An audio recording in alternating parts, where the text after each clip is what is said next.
Hey YouTube land, Tycander here doing another action figure review. Now today I'm doing a review for the first wave of figures from the Princess Bride movie. Now if you're not familiar with the film, it is an old 80s movie with Fred Savage in it when he was fresh from when he was doing the Wonder Years.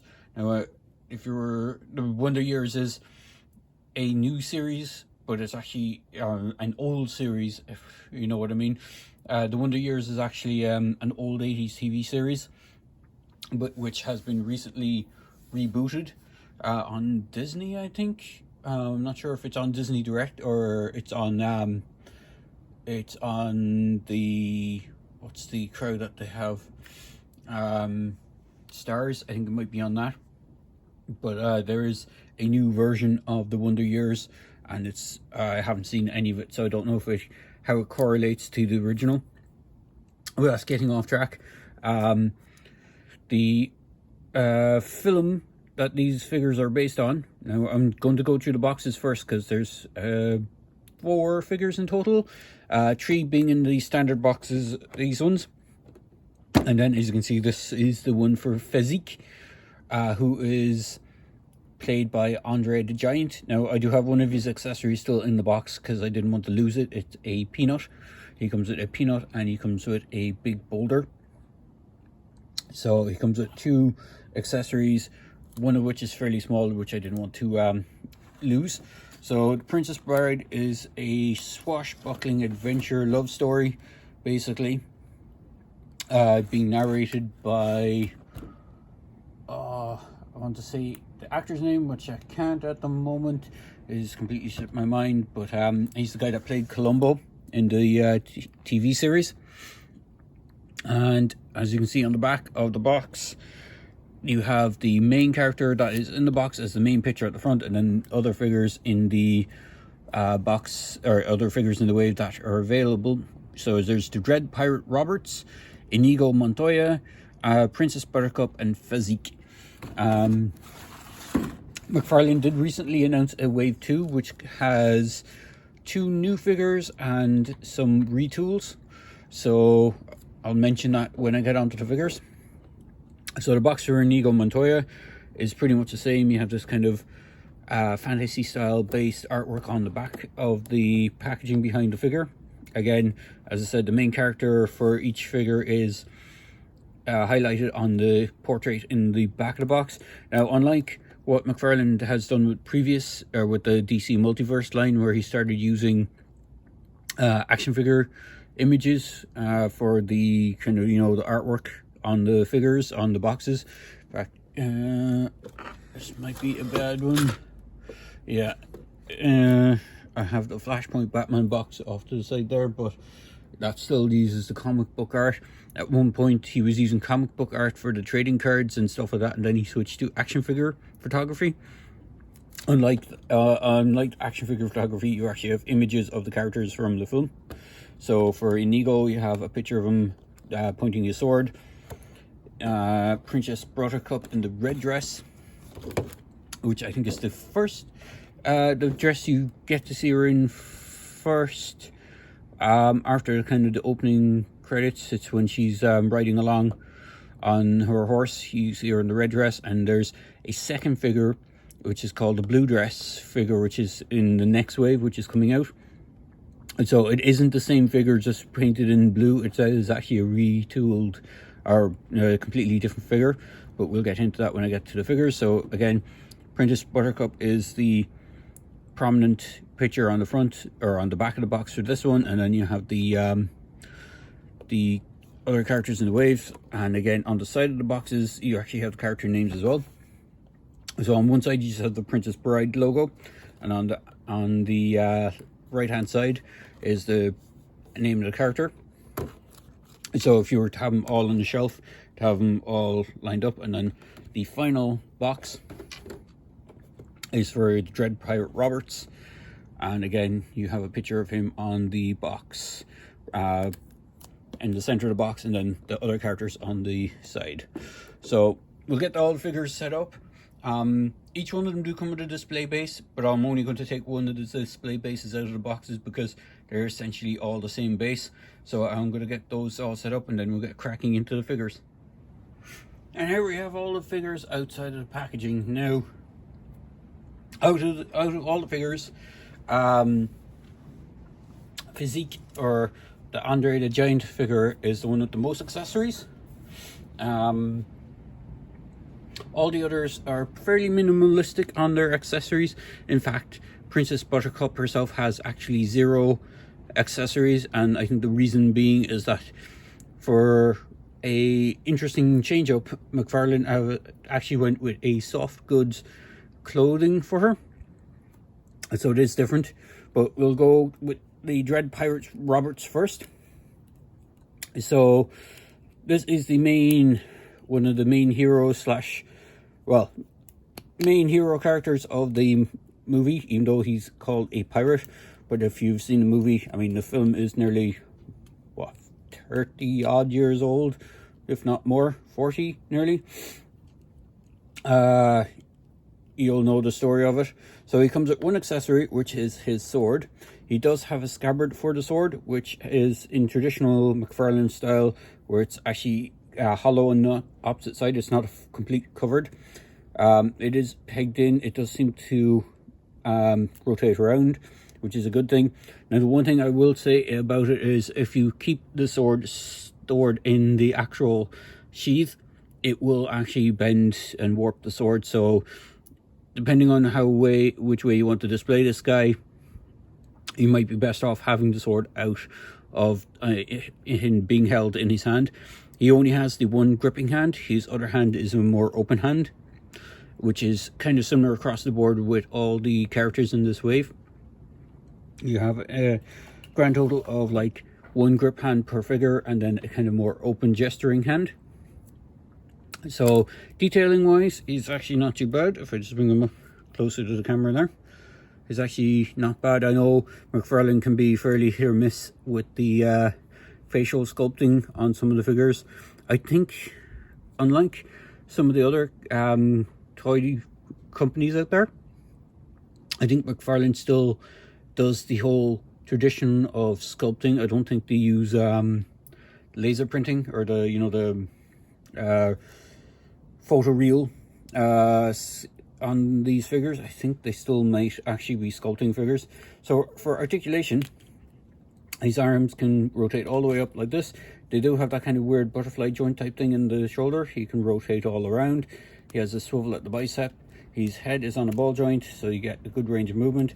It is slightly hindered by his the do-rag, if that's what it is, kind of skull cap type thing he has going on. He has a single jointed elbow with a rotation in it, so you can rotate at the elbow. He has those standard McFarlane style joints on the wrist, where you have a hinge, but you can also rotate them around. It's a bit hard to do on camera, but you can rotate this around. He does have an upper diaphragm crunch, nothing below the waist. For a waist swivel, I think it's more based up here than down around the waist section. You can do the splits as long as you move the sword out of the way. With the sword in the way, it does hinder that a small bit. He has forward, back quite a bit. He has a bit of thigh swivel. You have the dual hinged knees, so you can kick his own butt. And he has a rocker joint, which is the similar setup as the wrists. So you have these big kind of ball hinge type things with a swivel and a ankle tilt and even toe articulation, if I can get it to work. He does have the toe articulation, so if you want to do kind of running poses, he does have peg holes on the bottom of his feet. As I said, he comes with 2 accessories in theory. His main one being his sword, and the other accessory he comes with, as I said, I'd only take one of them out of the box, which is one of these display stands, which has the Princess Bride logo on it. Now I'm trying to have a look around to see if I have any of the other display stands nearby, and I don't think I do. If you're familiar with the Mortal Kombat line, the Warhammer 40,000 line, and the DC Multiverse line, these are the exact same stands you get in all those lines, with the exception of the earlier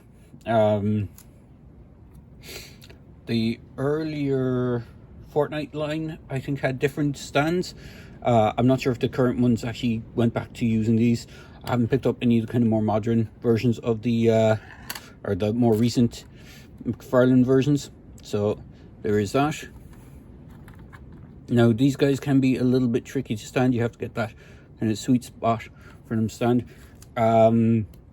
Princess Buttercup is pretty hard to stand in the sense that you have to kind of work out where her feet are when you have the dress in place, because the dress actually covers her entire legs, so it's kind of hard to see how well the feet are for standing up. And it does tend to, it's quite a big dress section. It actually goes back quite a bit, so you have a big length on the skirt piece. As I said, it is a soft goods. It's connected somehow, and the waist swivel up here, or sorry, the upper diaphragm.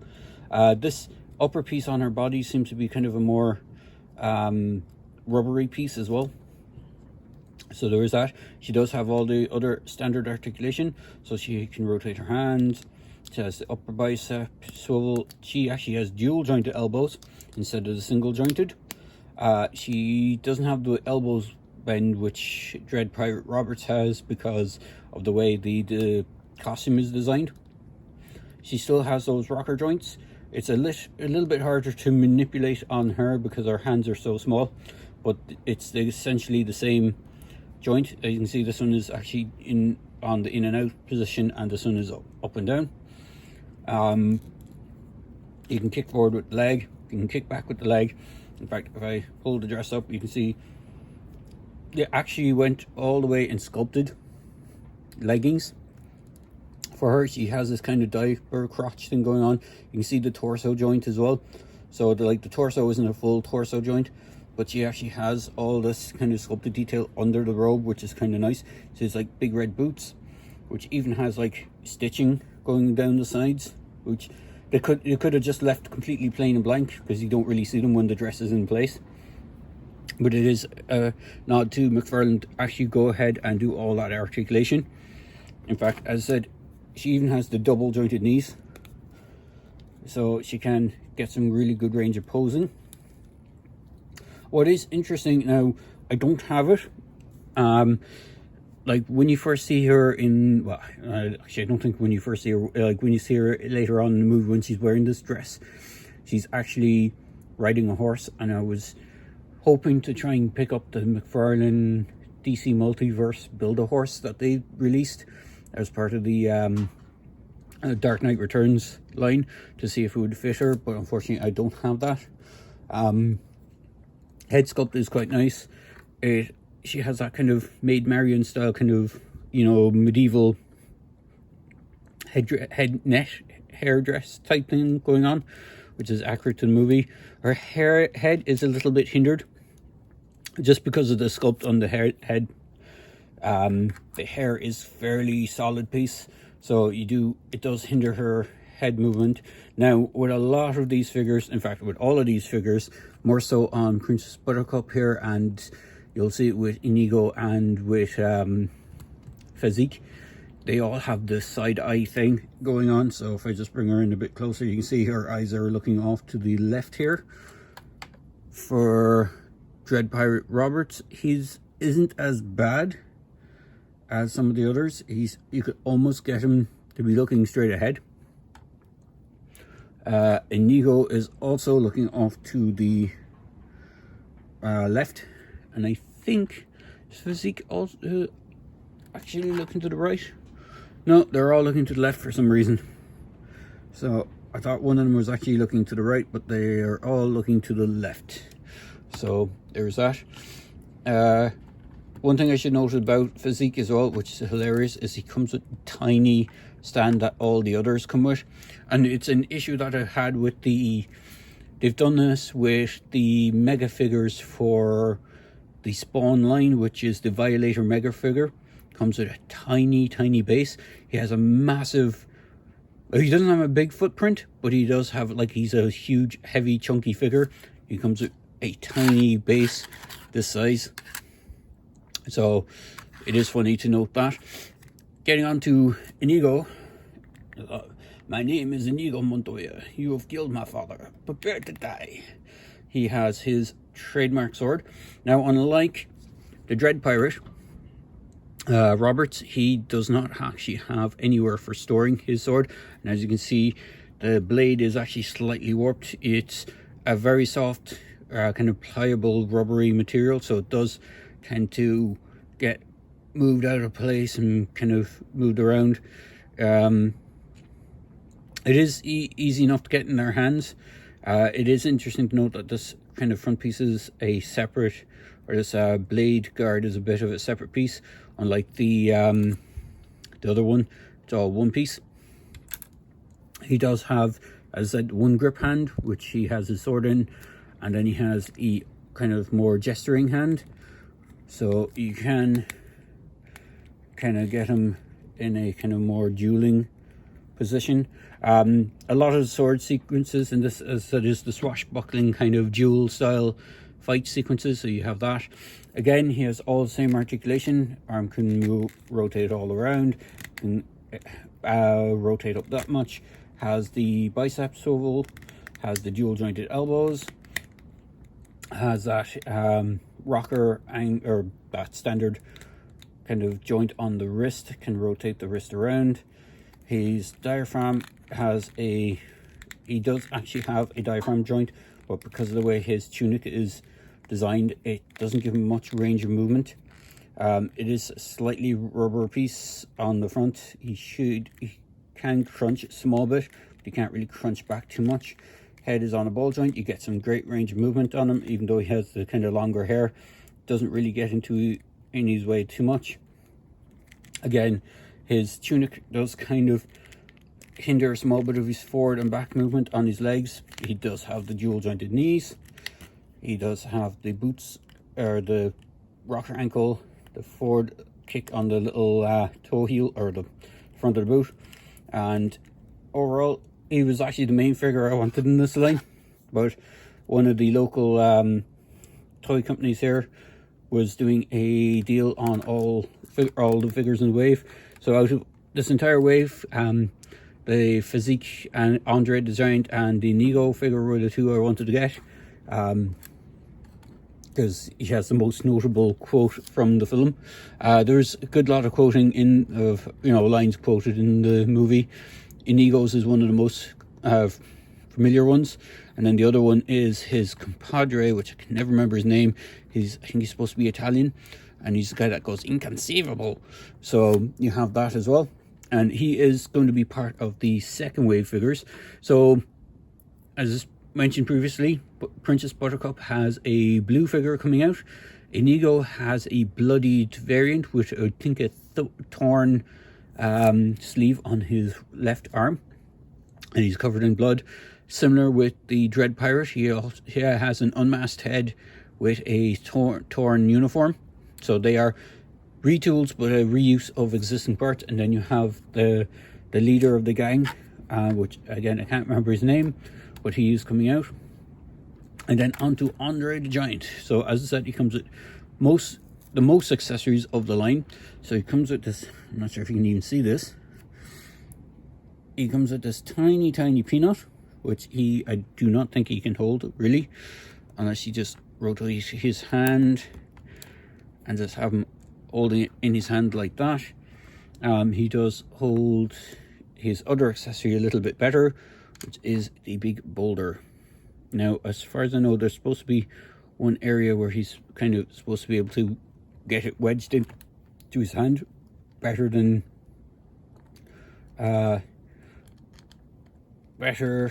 just leaving it lying in his hand. So it kind of wedges in a little bit better. And that's the way it goes.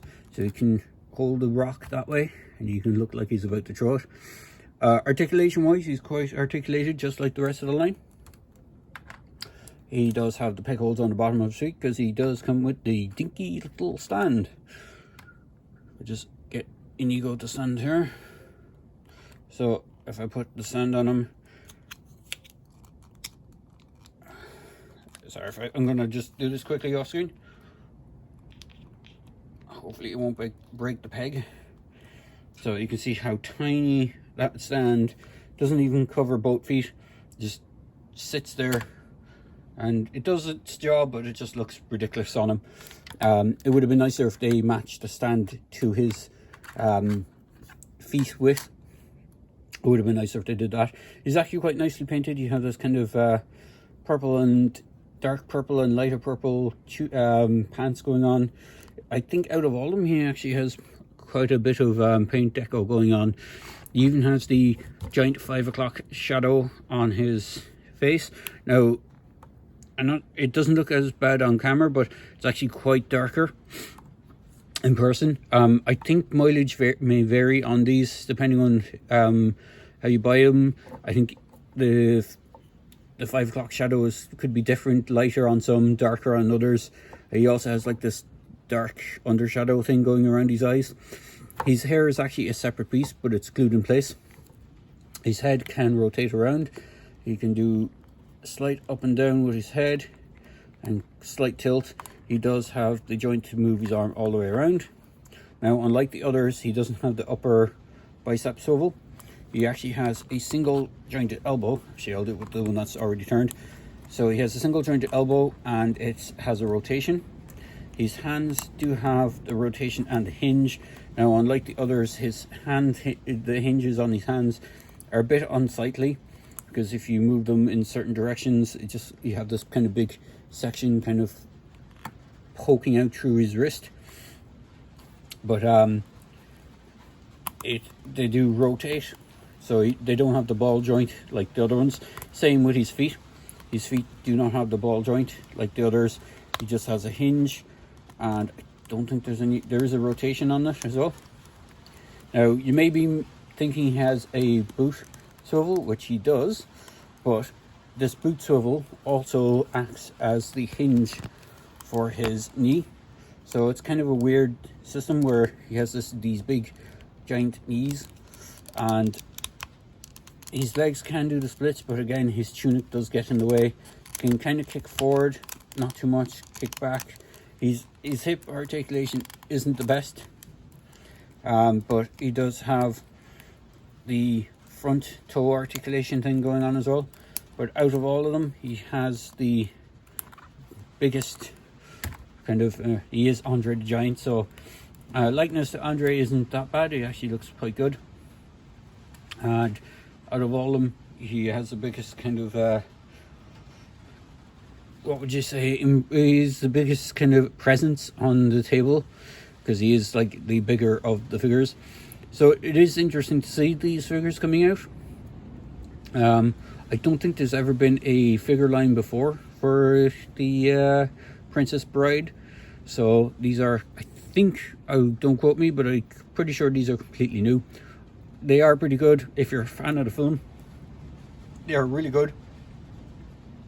And the other thing that you can use these for, and I don't have them with me at the moment, but I'll bring them in when I get around to reviewing them, is if you have the Witcher figures.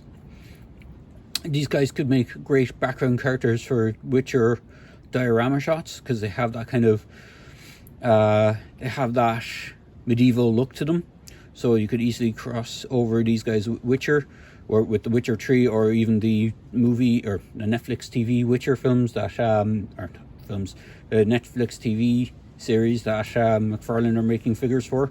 So I haven't gotten any of those figures yet. I only have the video game Witcher releases. So if I get some of the movie, or again, if I get some of the Netflix series stuff, I'll do a review of them with these guys. So there you go, guys. I hope this video isn't too long, and as I say in my videos, I hope this has been interesting and informative for you, and please feel free to like, comment and subscribe to my channel. Cheers, guys.